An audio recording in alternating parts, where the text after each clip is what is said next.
and welcome to the Not Too Shabby Shop August Stamp and Die of the Month Hop. This month's stamp is called Picnic Cows. As you can see, there are 4 adorable cows in this stamp set.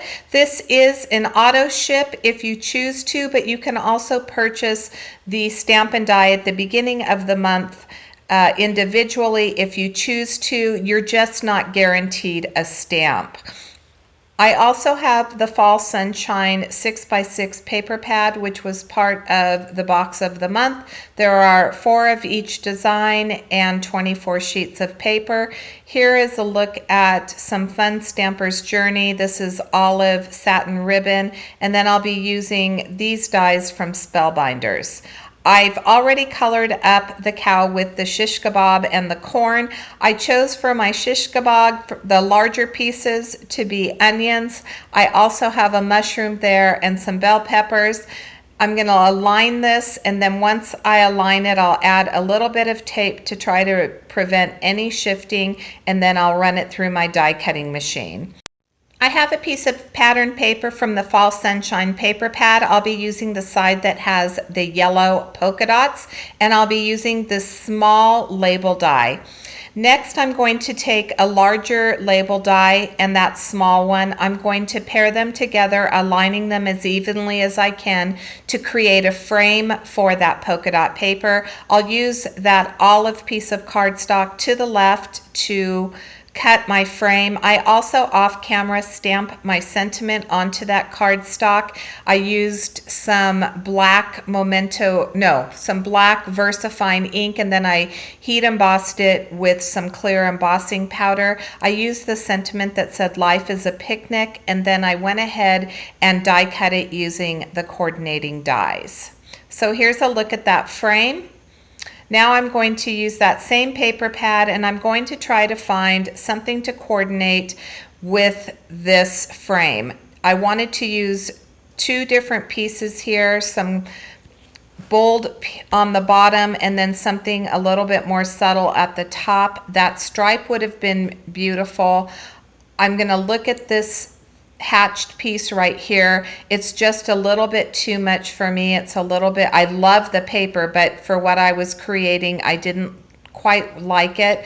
And so I'm going to look at this smaller sunflower pattern, and I really like the way that that looks, but I start to tear it, and then I think, well, let's look back at this other one, and I realize that those sunflowers are just a little bit too overwhelming for the image that I have. So I'll go back to those sunflowers. I'll use that gingham right there, and then I've already trimmed it down. So I've trimmed it down to 3 1/4 by 4 1/4 inches. That's what the bottom piece is. I'm going to attach it to this card panel. Now I decided to attach it to a card panel versus my card base because I am going to wrap my ribbon around the seam.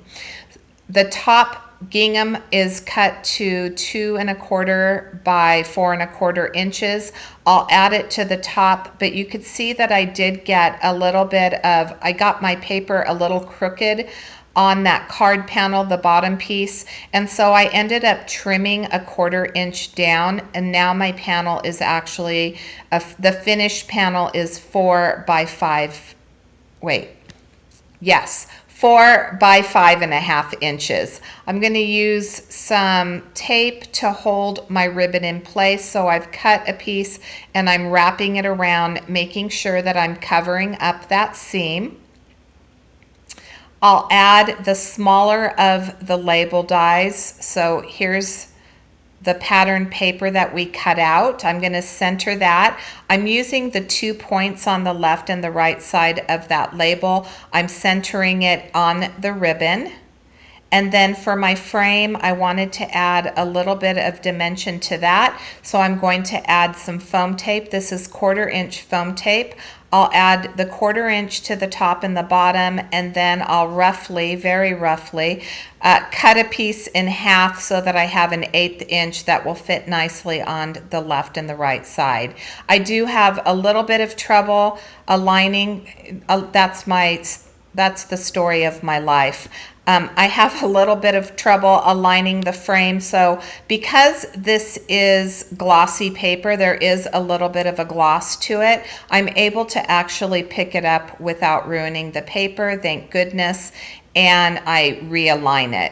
So while I'm removing that release paper and doing this aligning, I did want to talk a little bit about the Stamp and Die of the Month.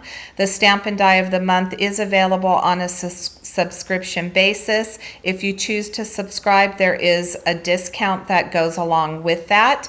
You can also purchase the stamp alone. That has already sold out at the beginning of each month.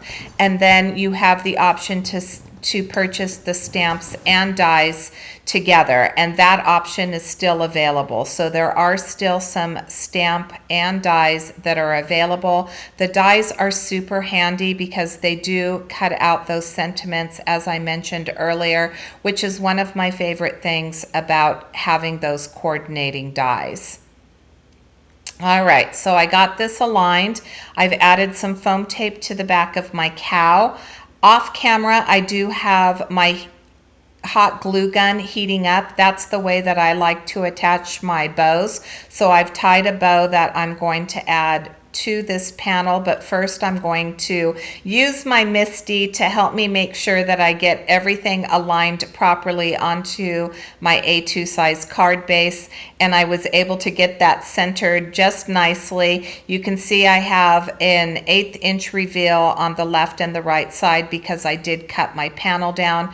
I'll adhere my sentiment, and that will finish my card for today. In order to qualify for the $25 gift card, please stop at each of the participants in the Hops channel. Use the hashtag that's in the description box below to find all of them. Leave a comment, and once you're finished, there is a link in the description box that is for Rafflecopter. Head over there to enter.